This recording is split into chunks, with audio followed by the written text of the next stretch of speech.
and welcome to LaRosa Reads. I'm Denise LaRosa, and today I am going to be sharing my reading goals for 2023.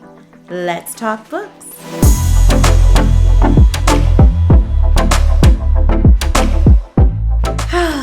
New year, new attitude, new everything. We all know the commercials that show up and are reminding you that you better be making some resolutions and making some changes. And there is this sense of renewal that happens at the beginning of every year. And quite frankly, I was hesitant to record this video because I feel like BookTube has been oversaturated with reading goals videos for this year. And I feel like I'm a little late posting my video. But then I sat with it and I thought, this is what I'm doing. This is where I am in my book journey, my book reading journey. And I also have wonderful viewers and subscribers that maybe want to hear from me specifically about what my reading goals are. And I don't say that with vanity. I just say I need to step into my truth and feel good about who I am in this space of BookTube. And maybe my voice matters. I hope. So here are my reading goals for 2023. Number 1, I said this last year, I will always say this. I want to read for joy. This is not a job. I don't monetize. I'm not making money. I read for enjoyment, for joy, for escape, for fun. It is something that is so important to my self-care practice, and I want it to remain that way. I just want to read for joy, and I am excited to continue to do that this year. Number 2, I want to connect with other book lovers, and I feel like I did a good job of that last year, but of course there's always room for improvement. And sitting here on BookTube in front of a camera all by myself is kind of bizarre. Those of you who record BookTube videos know it is really strange, or any content. It's strange. And for me, being such a people person, I want to connect with other people. So after I finish sharing all of my goals, I'm going to share with you my plans for accomplishing those goals, including how I'm going to connect with all of you. Goal number 3 is to read more classics. That was a goal that I had for last year, and while I did end up reading quite a few classics, it was very unintentional. I gave up on intentionally seeking out classics to read very early on in the year last year, and so I have plans to be more intentional about that while also being celebratory of Black authors, and I think it's a good plan. I can't wait to share it with you in a few moments. Number 4, I want to celebrate authors who are kind of flying under the radar. I feel like our book experience nowadays is very oversaturated with just 3 to 5 authors that you see and hear from time and time again. And I am very troubled by the fact that some of our authors from marginalized groups, such as Black authors, members of the LGBTQ plus community, are really not being celebrated and recognized. And so I want to do my part by honoring and celebrating those authors that I feel are so worthy of our attention, so worthy of our coins.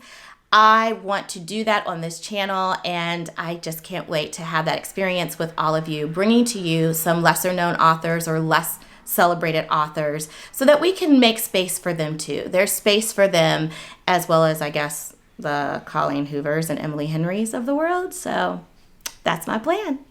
And my final goal number 5, is to actually legit write more reviews. I find myself reading these books and enjoying these books, and I read more books than I've ever read in my entire life for a year.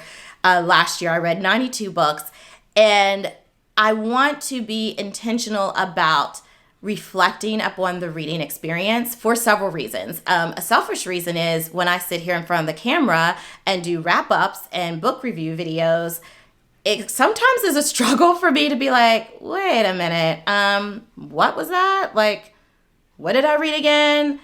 Even though I loved the book, you guys know what I'm saying. Sometimes you can read books, and because you're reading so many, you get them kind of all jumbled up. And I don't want to have that experience this year. So I want to write reviews, so it's almost like a book journal, if you will. And then I'm not really trying to monetize. I haven't really started my NetGalley experience. I signed up for NetGalley to receive advanced reading copies, but I'm not really seeking ARCs. But I do think that I want to have my voice be heard by giving thoughtful reviews. I think it's respectful to the authors, and I think it's respectful to my viewers. So I'm going to plan on doing that on Instagram for book people, and also on Goodreads. So stay tuned. So how am I going to accomplish these goals? I have several plans that I want to share with you today that I feel really good about. The first one is for connecting with other people. I want to, first of all, have you all choose my TBR. In January, you noticed, those of you who watched my January TBR video should have noticed. And if you haven't watched it, you need to check that baby out. I digress. I have two wonderful book lovers that helped me choose my TBR in January, and I have already reached out to other book lovers, whether they're booktubers, folks that I've met on Instagram, folks in my day-to-day lived experience that are book lovers.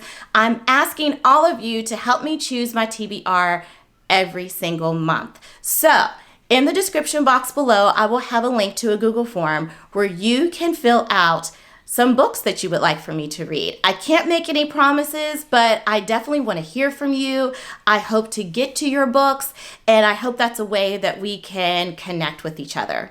As far as reading more classics, I want to bring intentionality to that goal by selecting 12 classics from 12 Black authors. So each month I am going to select a classic book written by a Black author. For the month of January, I have chosen Fences, the play by August Wilson, and I already have that list, and I can't wait to unveil it with you every single month. Celebrating authors who are lesser known or less celebrated than others, I want to make this my year of Lisa Cross-Smith, the author of Half Blown Rose. She has quite the backlist that I have discovered, and I'm like, why are we not talking about her? Why are we not celebrating her?